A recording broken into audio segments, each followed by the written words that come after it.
Good afternoon, and thank you for joining Siemens Energy's pre-close group call for the first quarter of fiscal year 2026.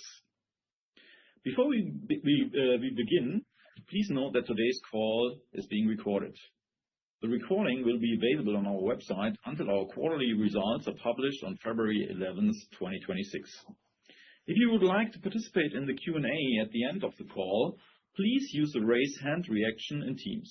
We will enable your microphone so you can unmute and ask a question, and then disable it again after you finish. As a reminder, we are in the market's pre-close period and will not provide guidance on quarterly KPIs. Please refer to the information and forward-looking statements notice on screen, which applies to all comments made today. The purpose of this call is to remind investors of prior statements and guidance, recap information previously disclosed at quarterly results calls, conferences, roadshows, and our recent Capital Market Day, and to answer contextual questions. We plan to publish our Q1 fiscal year 26 results at 7 CET on Wednesday, February 11th, and the webcast will be scheduled for 10:30 CET same day. Our silent period will begin on December 19th. As always, we will share company-compiled consensus 1 week ahead of the earnings release on Wednesday, February 4th, after market close. I will begin today's call with a recap of the key messages from our main investor event in Q1, our Capital Market Day. This overview will cover our perspective on the market, demand and pricing trends, backlog margin expansion, as well as our updated short and midterm guidance and capital allocation framework. After these topics, I will address seasonality, capacity expansion, tariffs, and additional updates for Q1 before opening the floor for your questions. Let's begin with the market context. We operate in the right market at the right time. Electricity demand is in structural upswing, not a short-term spike. As discussed at CMD, global electricity demand is expected to rise by roughly 50% over the next decade and to double by 2050, driven by electrification in transport and industry, population growth, and increasingly AI and data center compute loads. Electrification is growing faster than GDP and faster than overall energy consumption, supporting a long, durable growth momentum. Gas will remain indispensable, quick to deploy, dispatchable, and reliable, with an elevated gas turbine market expected to stay robust at least until 2035, supported by coal-to-gas conversions, grid stability, industrialization, and AI-driven baseload. For grid technologies, we see a once-in-a-generation build-out of around $10 trillion over the next 15 years to connect renewables and replace aging assets. About 50% of transformers will reach retirement age by 2040. Siemens Energy is positioned at the center of this transition, with leading positions in gas services and grid technologies and a large service footprint that turns our installed base into recurring cash-generative value. Customer feedback at CMD from utilities, pipeline operators, and hyperscalers confirmed the same message. Demand is real, lumpy loads are rising, and the challenge is capacity and speed without compromising reliability. Shifting to demand and pricing. In gas services, we see an average of 90 to more than 100 gigawatts per annum of market activity in the upcoming 10 years, supported by coal-to-gas shifts behind the meter needs and grid stability. Please remember that this is based on a combined cycle demand. We sold 194 turbines in fiscal year 2025 compared to 100 in the prior year and secured 78 gigawatts of new units backlog across all frames, of which 8 gigawatts were booked within the first 6 weeks of fiscal year 2026. 36 gigawatts, which are currently customer reservations, should turn into orders within the next 12 months, meaning fiscal year 2026 and the beginning of fiscal year 2027.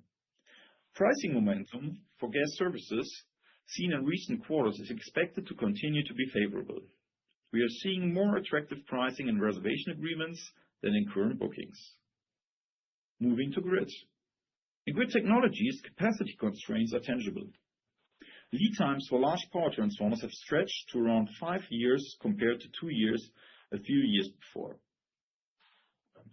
Our GT backlog doubled in 2 years to 42 billion euros, with broad-based demand across our products and solutions. For grid technologies, pricing has plateaued at an attractive level due to the regulated market in Europe. Short-term deliveries in the US might lead to some premium. The pricing trend for Siemens Gamesa remained favorable. After 2 years of price increases in onshore, prices are stabilizing, particularly in Europe and the United States. For offshore, we see stable pricing trends for 2029 and 2030. Now let's discuss backlog margin expansion, which is a pillar of our guidance. Our backlog quality underpins our fiscal year 28 guidance and provides us with visibility, resilience, and improved margins. The group backlog stood at 138 billion euro as per September 30th, up 42% over recent years, providing excellent coverage, approximately 85% of fiscal year 2026. The service backlog stands at 65 billion euro. Backlog margin uplift is embedded in our guidance and is driven by better pricing and improved operational excellence across all businesses. In gas services, new units improved by 5 percentage points and service by 1 percentage point in fiscal year 25 alone. In grid technologies, backlog margin improved by 3 percentage points in fiscal year 25 and by 9 percentage points over the last 3 years. The ongoing mix shift toward a higher share of gas services and grid technologies, both on strong margin trajectories, enhances visibility on group-level margin expansion. Our decision to raise fiscal year 28 guidance is underpinned by contracted backlog and execution programs already underway. Turning to our fiscal year 26 targets. For Siemens Energy, we expect revenue growth between 11% and 13%, with a profit margin before special items of 9 to 11%. Net income is targeted between 3 billion and 4 billion, with free cash flow of 4 billion to 5 billion. By business area, gas services targets 16 to 18% revenue growth and profit margins before special items of 14 to 16%. Grid technology expects 19 to 21% revenue growth and profit margins before special items of 16 to 18%. Transformation of industry aims for revenue growth of 5% to 7% and profit margins before special items of 11 to 13%. Siemens Gamesa targets revenue growth of 1 to 3% and is on track for break-even. For additional financial consideration for fiscal year 26, such as a reconciliation line, financial results and cash flow positions below free cash flow pre-tax, please refer to appendix slide 23 of our Q4 analyst presentation. Let me quickly remind you also of our upgraded midterm guidance for fiscal year 2028. As we announced at our Q4 results, we upgraded our fiscal year 2028 targets significantly. For the group, we now expect revenue growth in the low teens CAGR through 2028 and profit margin before special items of 14 to 16%, representing a step up of 400 basis points versus previous targets. Looking into the business areas, gas services now targets a mid-teens revenue growth CAGR and profit margins before special items of 18 to 20%, which reflects a 600 basis point uplift.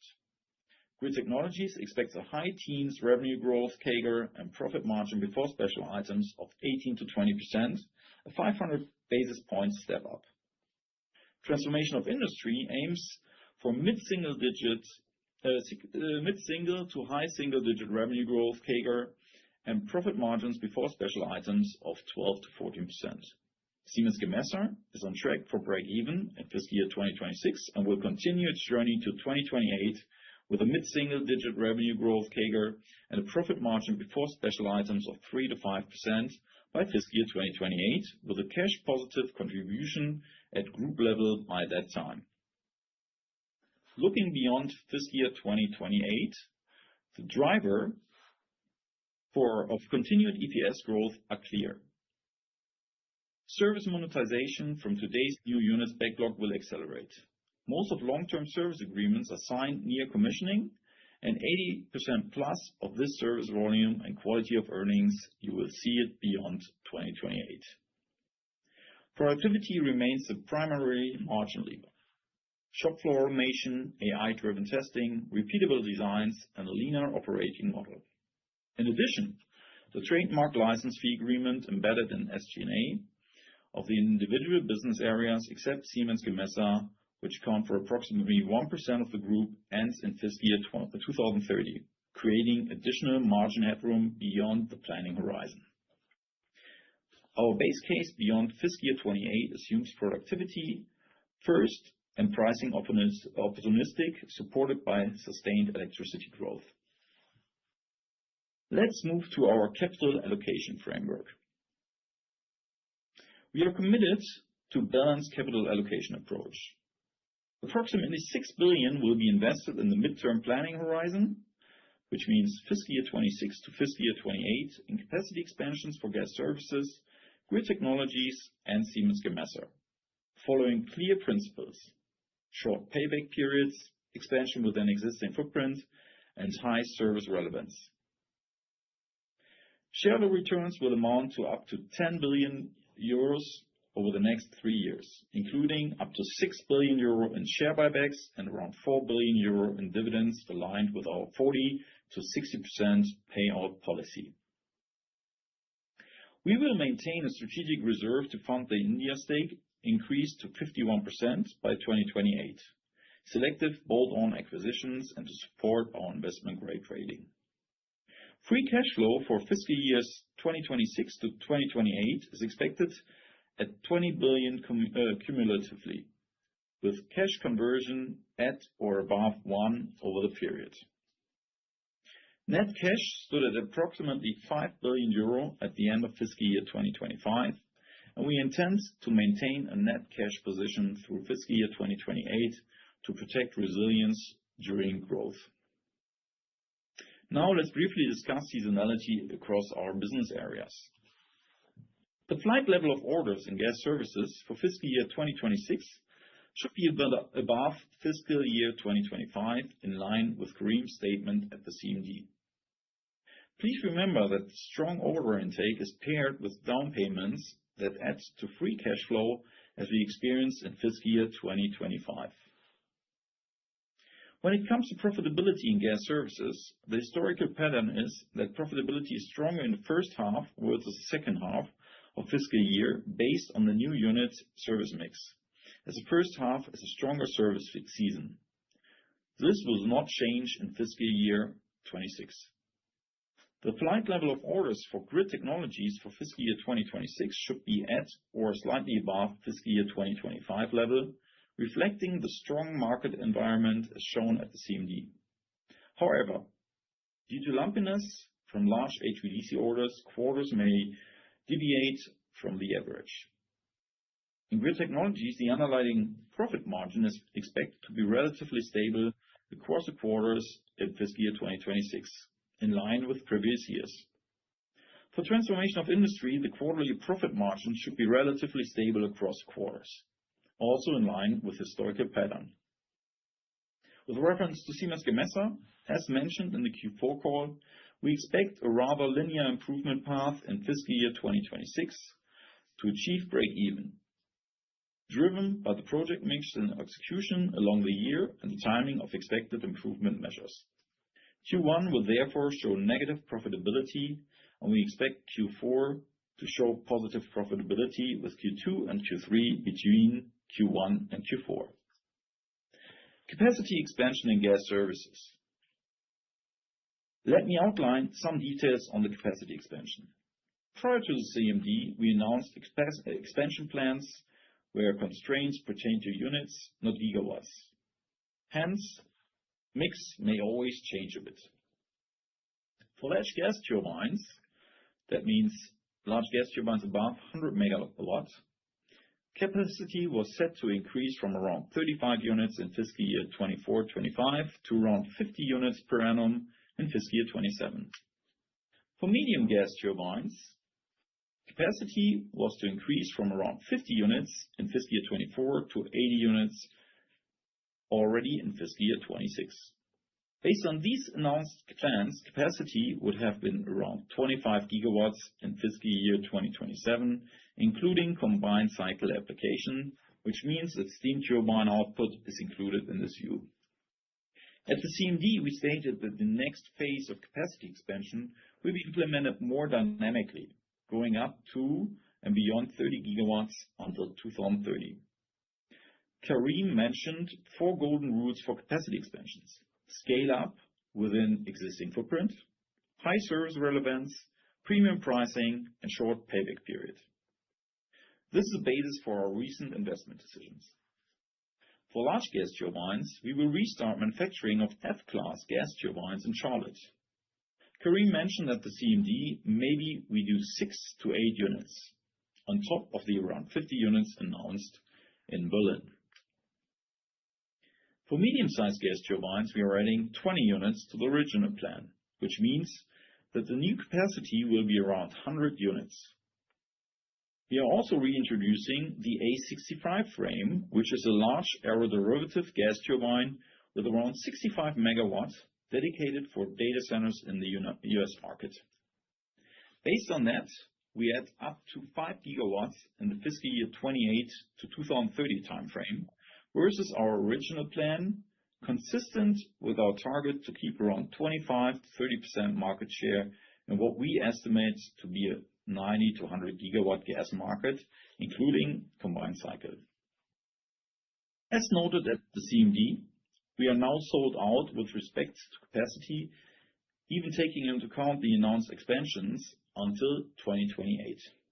And we are now booking slots for 2029 and beyond. Before we move to major Q1 events, let me briefly touch on tariffs. As stated during our Q4 fiscal year 25 call, tariffs are embedded in our guidance for fiscal year 26. As of today, no major changes have occurred. The assumption made, the statement still holds. Turning to additional updates for Q1. One important event was on December 11th, when the rating agency S&P Global confirmed the recovery and stronger earnings power with an upgrade of the credit rating. The rating of Siemens Energy was raised from BBB- to BBB. In addition, the rating agency left the outlook positive, meaning that a further future upgrade is possible in the wake of higher profitability. Likewise, on December 17th, the rating agency Moody's has lifted our rating from Baa2 to Baa1 with the outlook stable. Last but not least, a comment on FX. As we are guiding on a comparable revenue growth, which means excluding currency translation and portfolio effects. As in the previous quarter, we continue to see higher comparable growth than nominal growth, which is mainly driven by US dollar-euro volatility, the devaluation of the US dollar. Consequently, we expect for Q1 comparable revenue growth, which will be around 300 to 400 basis points higher than nominal growth on SE level. With this, I would like to open the floor for Q&A. Please remember to use the raise hand reaction in Teams if you wish to ask a question.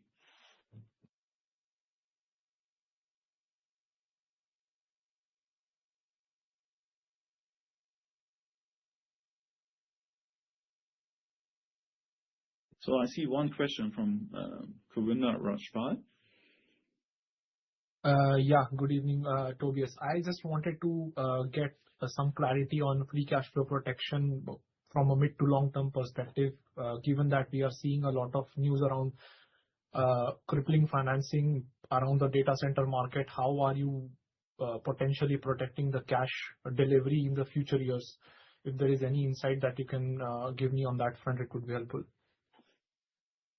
Well, so just maybe a question from my side. So I mean that in case there would be any downturn of the or the yeah, exactly. Yeah. I mean, in general, of course, we are seeing on the data center part of the business is currently or was in fiscal year 25 only between 20 to 25% of the overall order intake for the gas service business. At the same time, we also mentioned that we had roughly 2 billion of order intake at Grid Technologies last year related to data center. So that means in that reference, we of course get, whenever we have reservation agreements, the down payments or the reservation fees. In case there is really an order intake, you still have the down payment for the projects, which normally relates to 10 to 15% of the project value. As I just mentioned, I mean, the relation of the order intake within Gas Services related to 20 to 25% is only one part of the overall business, while all the underlying trends are certainly also intact, and where we also still expect strong demand in the upcoming years. So even, let's say, if there would be a certain downturn of the demand for data centers, we still see the demand in all the other areas continuing to be strong. So therefore, that would only have a, let's say, part of or partly an impact on the overall cash inflow from the down payments and also from the future, let's say, project execution. So therefore, we don't really see a very high risk. And in general, all the projects are managed in that way that we are actually cash positive throughout the projects we are executing. Okay, thank you, Tobias. Welcome. Jonathan Bergman, please.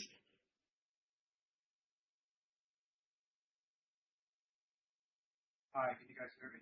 Yes. Okay, great. I think you mentioned grid margins being relatively stable through the year, but if I look at previous years, it's not always the case that margins were stable. They sort of walked upwards over the course of the year, which also makes sense because grid is growing and as time goes by, you get better price flowing through backlog. So is there any specific dynamic this year which is supporting first half margins such that they'd be like a little bit seasonally stronger than, I guess, what you would have thought if you just looked at it relative to prior years? Well, generally, what you shouldn't forget is that we had one, let's say, special effect in last year's Q2, where, let's say, there was this one special effect certainly had a peak in the margins in the last year. So far, right now, as mentioned before, we don't really see that there should be any, let's say, significant ups and downs between the margin profile throughout the year. So therefore, of course, we are continuously still working on the productivity level. And as you know, that the projects we are having in the order backlog are still continuing to be executed in a very long time frame. At that point in time, the only thing we can be saying that we are expecting that margin profile levels throughout the quarter should not be really varying that much. Got it. Thank you. Okay. Next question comes from Gerd Brand. Yes, good afternoon or good evening. Thanks very much.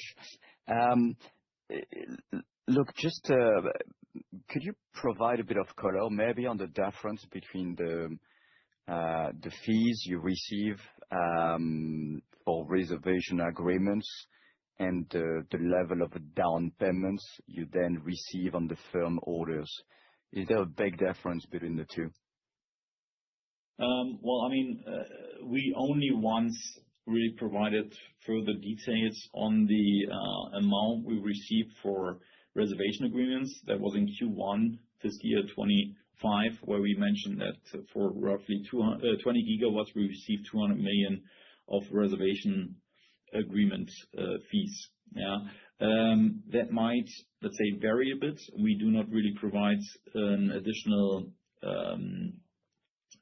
color on that in detail, but generally you can expect that the down payments when the order comes in is significantly higher than the reservation fee.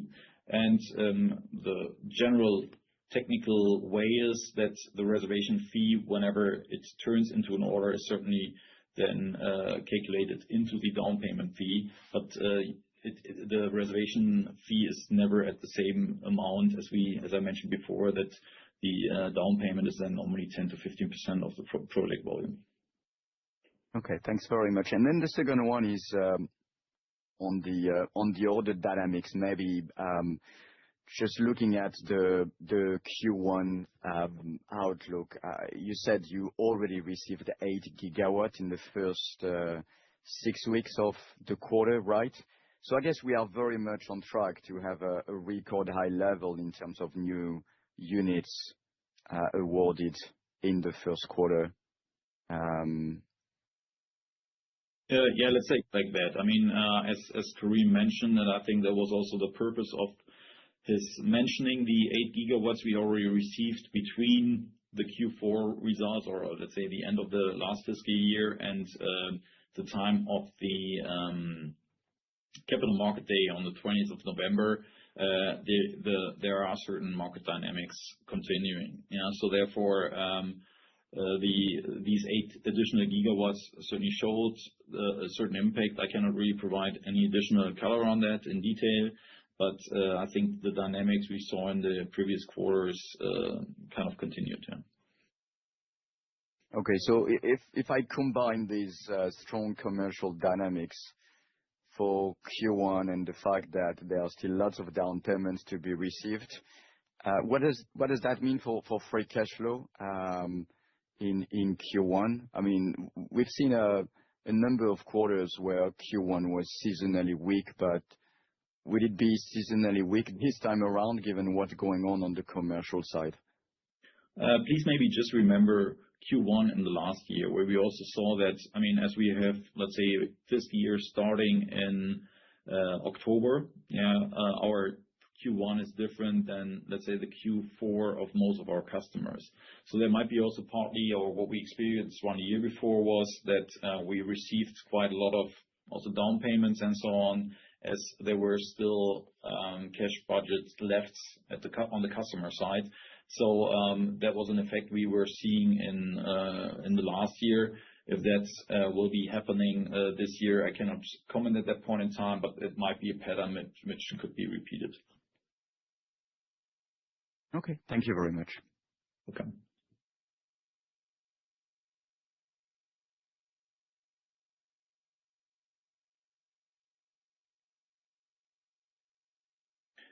Are there any additional questions? I've seen that Alex Virgo sent an email via email as the function seemed not to work to raise the hand. The question is, could you update the slot reservation number following the 8 GW signatures of the first 6 weeks? Clarify the 26 GW at the year end has dropped to 18, or has the 8 GW converted in the first 6 weeks has been replaced by subsequent slot reservations? I think I commented it in during the last 15 minutes that the 36 GW, which already included the 8 GW, which we commented at the Capital Market Day, which we had in reservations available, this is something which will turn within the next 12 months into orders. So that means, of course, you have a certain part of that which will turn into orders. The specifics on that will be provided then at our Q1 results call. But generally, the 8 GW were additional reservations. And at that point in time, as we commented at the Capital Market Day, at the specific status, it is something which did not, or where we didn't see any additional turnover, or let's say like that, the overall 78 GW in the backlog, and thereof referring 36 GW to reservations didn't really change in that way.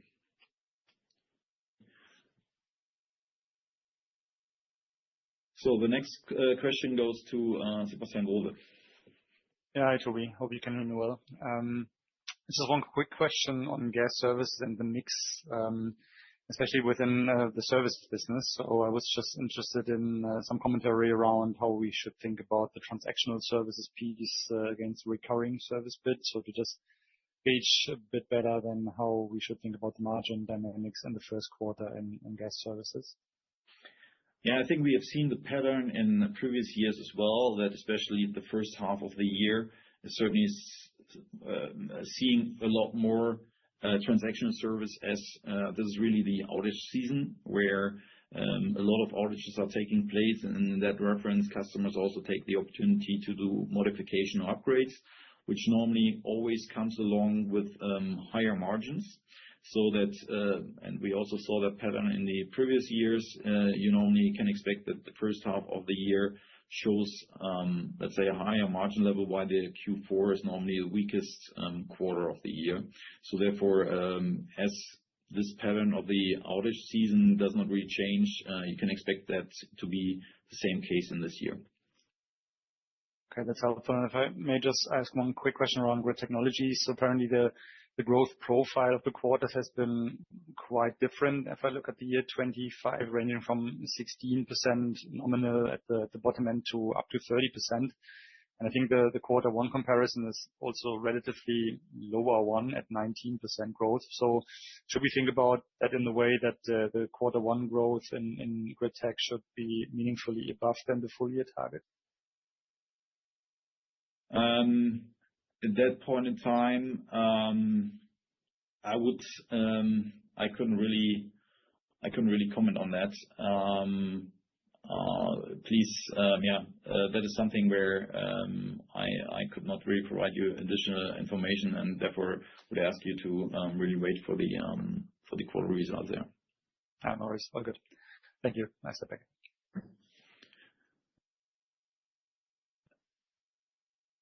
So we have another question. Gail, you have one additional question?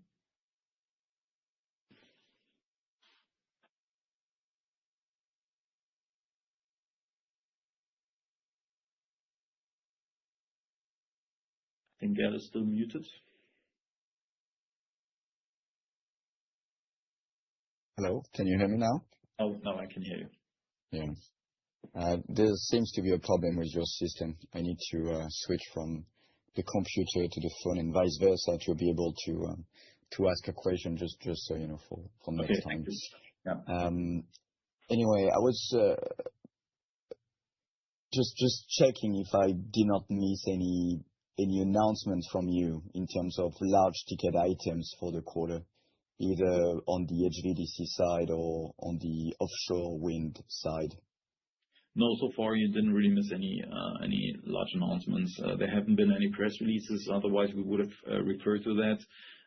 But yeah, there's always, let's say, the difference between, let's say, customers giving us the opportunity to communicate that. There might be some shifts also whenever we do press releases. So we are looking into that in order to provide more guidance maybe in the future to think about how we communicate larger orders. But at that point in time, you also didn't miss anything. Okay, which means that potentially for both Grid and Gamesa, it's going to be a somewhat softer quarter than for the rest of the year. I wouldn't say that. I mean, for the wind business, that might be true if we do not have, let's say, any large offshore orders.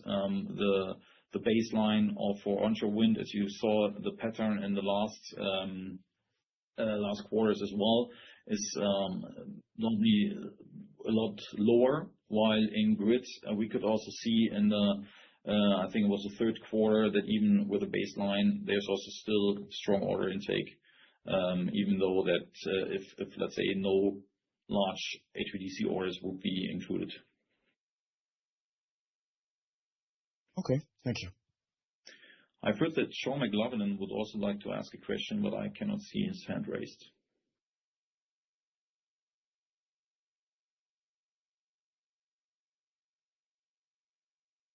Can you hear me? Yeah, I can hear you. Yeah, I'm also having problems with the hand raise. I just wanted to build a little bit on Alex's question in terms of I suppose, any change, I mean, quarter on quarter in overall customer willingness to join that RSAQ. I mean, I'm assuming that every quarter that backlog, I'm joining the RSAQ at a further and further date outwards. So just keen to understand how that dynamics evolved over the last quarter. As you could see, I mean, that there were, let's say, or we had a lot of discussions during the quarter in different calls on, let's say, new players in the field, for example, like Wärtsilä or Caterpillar. And even there, one has heard that their lead times might be also extending as there was such a high demand. You can expect that even slots going further out than 2028 are still very attractive for potential customers. So therefore, at that point in time, we don't really see any, let's say, declining demands in order to really reserve or fix spots on slots which are available, as 2029 slots are also filling up quite quickly. So therefore, at that point in time, we don't really see any different dynamics there. Great. Thank you. Well, so far, I don't see any additional questions at that point in time. So therefore, I would really thank you for the questions you raised. And now, as a final reminder, our results will be published at 7 o'clock on Wednesday, February 11th, with a webcast at 10:30 Central European Time. And our silent period will begin now tomorrow on December 19th. Today's call has been recorded and will remain available until our Q1 fiscal year 26 publication on February 11th, 2026. And now I really want to thank you for joining us and for your continued engagement. As we approach the end of the year, we wish you and your families a restful holiday season and a successful start to the new year. And I certainly hope that we will all engage also in 2026 as frequently as we did in this year. So thank you so much and goodbye and have a wonderful Christmas season.